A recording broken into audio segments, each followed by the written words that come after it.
there will be women who have babies who don't have the means to support the babies. Will the federal government act at all to increase support there? I'm so glad you raised that point, because I'm going to say this. And here is the abject, obvious hypocrisy. Those people who say that they do not want to allow a woman to choose to make the decision with her priest, with her rabbi, with her pastor, that instead the government is going to interfere and make the decision for her. Those same people are the ones who voted against the extension of the child tax credit. The same ones who voted against a tax cut for families to pay for childcare. The same ones who are voting against paid family leave. The same ones who vote against putting resources into public schools. I said I was doing work on maternal mortality. We're pushing to say that, for example, Medicaid should be extended for postpartum care from 2 months to 12 months. These are the same people who reject the notion of expansion of Medicaid. Can the president do any of what you just talked about with his pen, without Congress? Listen, we have, as a democracy, invested in Congress an incredible amount of power, and specifically the power to create laws. And so we are going to require and depend on Congress to see this through, which means we do need to have the numbers in Congress who are willing to say that they stand for supporting women in every way, including women and men as parents, and all of the cost of being a parent. So let me ask you about that. You're saying now, the president said that this fall Roe is on the ballot. But what do you say to Democratic voters who argue, wait a minute, we worked really hard to elect a Democratic president and vice president, Democratic-led House, a Democratic-led Senate. Do it now. But do what now? What now? I mean, listen, what we did, we extended the child tax credit for the first year. I'm sorry, when I say do what, do it now. Yeah. Act legislatively to make abortion rights legal. We feel the same way.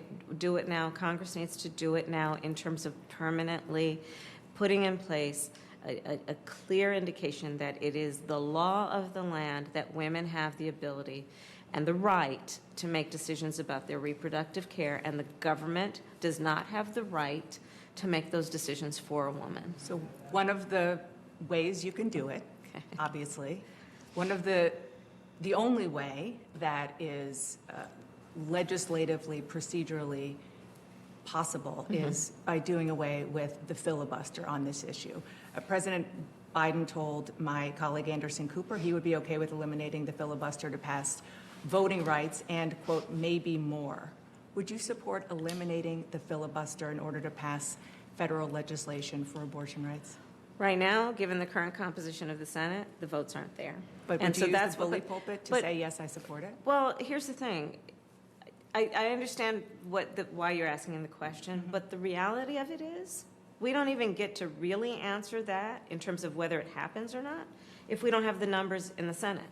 And again, that's why I keep coming back to the importance of an election that is only 130-odd days away, because it really does matter. I sit as the vice president there for the president of the Senate. I was in the Senate for 4 years representing the state of California.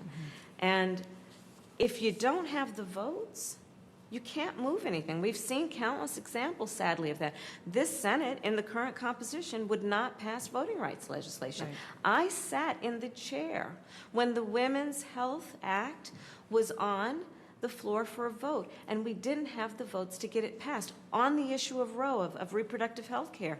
So the numbers are not there, and we can't de-emphasize the significance of that. As the vice president, as the president of the Senate, do you have a position on, I know you don't have a vote on it, but do you have a position on whether the filibuster should be eliminated? I think the president has spoken on that issue. And he said and more, he kind of left the door open. Is this where he was leaving the door open to? I think that he has been clear about where we stand on this issue of reproductive health and what the president and our administration have within our toolkit to do. And so far, that's what we've been pursuing. You were a senator when now Justices Gorsuch and Kavanaugh testified about many issues, including obviously Roe, at Yeah. their confirmation hearings. Now Justice Gorsuch said it had been reaffirmed many times. Kavanaugh called it precedent on precedent. At that particular hearing, you were there. Some senators say that they intentionally misled the public and the Congress. What do you think? I never believed them. I didn't believe them. That's why I voted against them. Do you think that there's anything to be done now? I mean, they were under oath.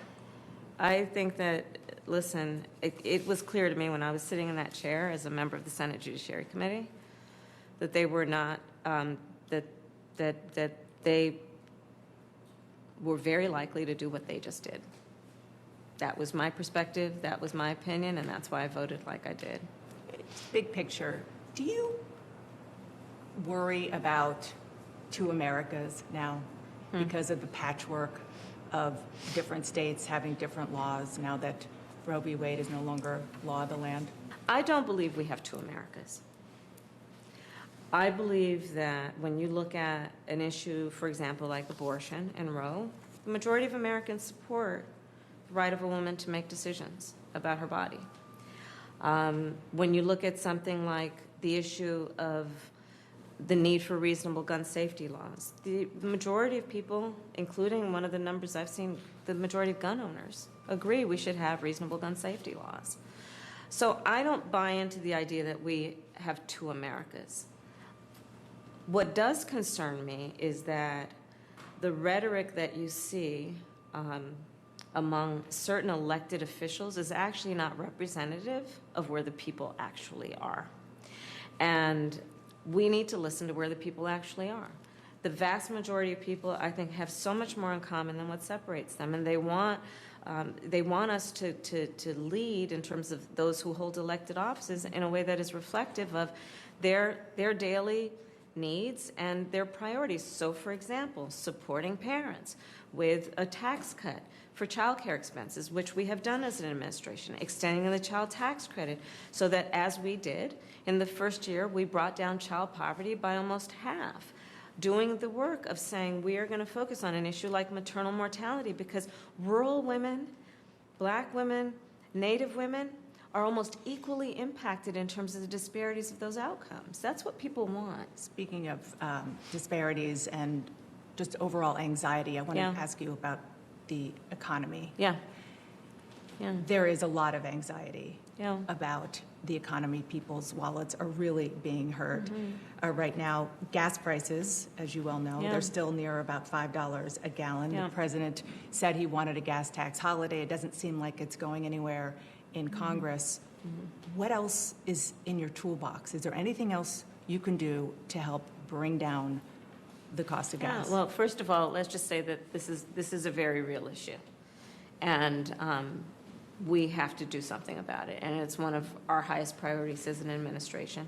So there is the piece that is about gas and bringing down the cost of gas, which in large part has exploded because of Putin's war in Ukraine. The president is in Europe right now, talking, as he has been, to bring our allies and partners together so we can have a common defense around what we believe to be democratic principles around sovereignty and territorial integrity. But there are other things we need to do. And so, for example, bringing down the cost of prescription drugs. We are fighting to say something like insulin should cost no more than $35 a month.